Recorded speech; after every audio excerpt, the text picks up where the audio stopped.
আসসালামু আলাইকুম সুপ্রিয় দর্শক।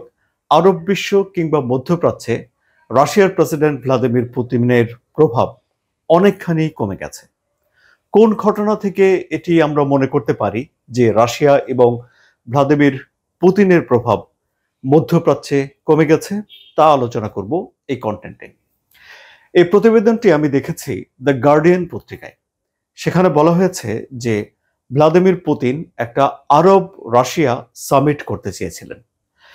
এই সম্মেলনটি অনুষ্ঠিত হওয়ার কথা ছিল এই যে বুধবারে, গত সপ্তাহে যে বুধবার গেল সেই বুধবারে, এবং ভ্লাদিমির পুতিন এই সম্মেলনটি তিনি করেননি এবং এই সম্মেলন স্থগিত করতে তিনি বাধ্য হয়েছেন বলে গার্ডিয়ান পত্রিকাতে বলা হয়েছে। কেন?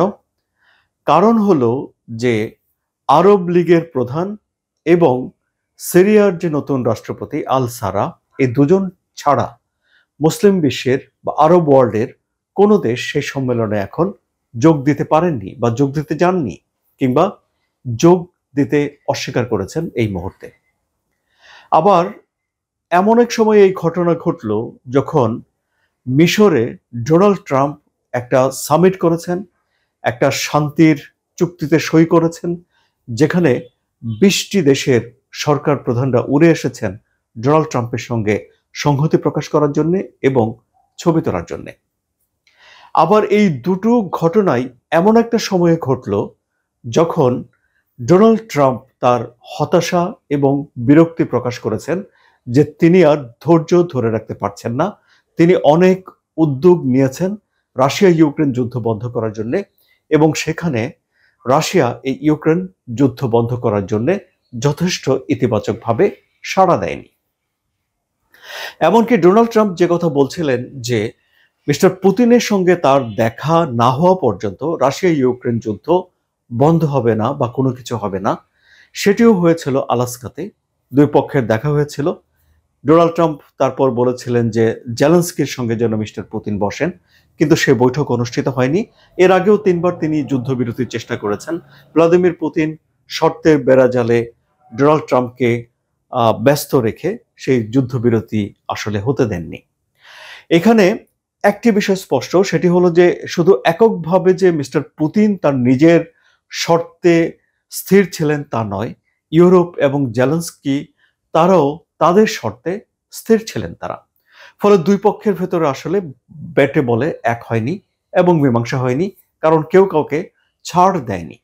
ফলে ডোনাল্ড ট্রাম্প যে চেষ্টা করেছিলেন সেই চেষ্টাটা ব্যর্থ হয়েছে এবং তিনি এই হামাস এবং ইসরায়েলের মধ্যে একটা যুদ্ধবিরতি করতে সফল হয়েছেন, এবং তিনি এটি দারুণভাবে এখানে উদযাপন করেছেন।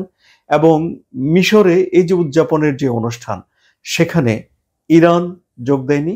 কেন? কারণ ইরান স্পষ্টতই বলে দিয়েছে যারা ইরানে আক্রমণ করে, যারা ইরানের উপরে নিষেধাজ্ঞা দেয়, যারা ইরানকে ভালো থাকতে দেয় না, তাদের সঙ্গে সম্মেলনে ইরান বসতে পারে না। সেখানে লক্ষ্য করে দেখবেন যে রাশিয়াও যোগ দেয়নি। তাহলে কি দাঁড়ালো? তাহলে বিষয়টি দাঁড়ালো যে একটা আরব রাশিয়া সম্মেলন অনুষ্ঠান করলে পশ্চিমা বিশ্বের নিষেধাজ্ঞার মুখে এবং রাশিয়াকে একঘরে করে রাখার পশ্চিমা চাপের বিপরীতে একটা দারুণ সৌহার্দ্যর, একটা দারুণ নিজের প্রভাব বিস্তার করার, প্রভাব দেখানোর একটা সম্মেলন রাশিয়া করতে চাচ্ছিল, যেটি আর হয়নি। অর্থাৎ মধ্যপ্রাচ্যে রাশিয়া তার যে প্রভাব সেটি দেখাতে পারেনি বলেই গার্ডিয়ানের খবরে বলা হয়েছে। আপনারা জানেন সুপ্রিয় দর্শক যে 2015 সালে সিরিয়ার যেই সরকার বাশার আল আসাদ, তাকে ক্ষমতায় টিকিয়ে রেখেছিল রাশিয়া, সঙ্গে অবশ্য ইরানও ছিল। এবং এরপর রাশিয়া দুটো ঘাঁটি তৈরি করেছিল সিরিয়াতে, একটা বিমান ঘাঁটি, একটা নৌ ঘাঁটি। এবং মধ্যপ্রাচ্যে সেই তখন থেকে পুরো 10 বছর ধরে রাশিয়ার একটা ব্যাপক প্রভাব ছিল, তখন থেকে শুরু। এবং পরাশক্তি হিসেবে এই প্রভাব ছিল। পশ্চিমা শক্তির আধিপত্যের বিরুদ্ধে রাশিয়া একটা ব্যালেন্স ক্রিয়েট করে রেখেছিল।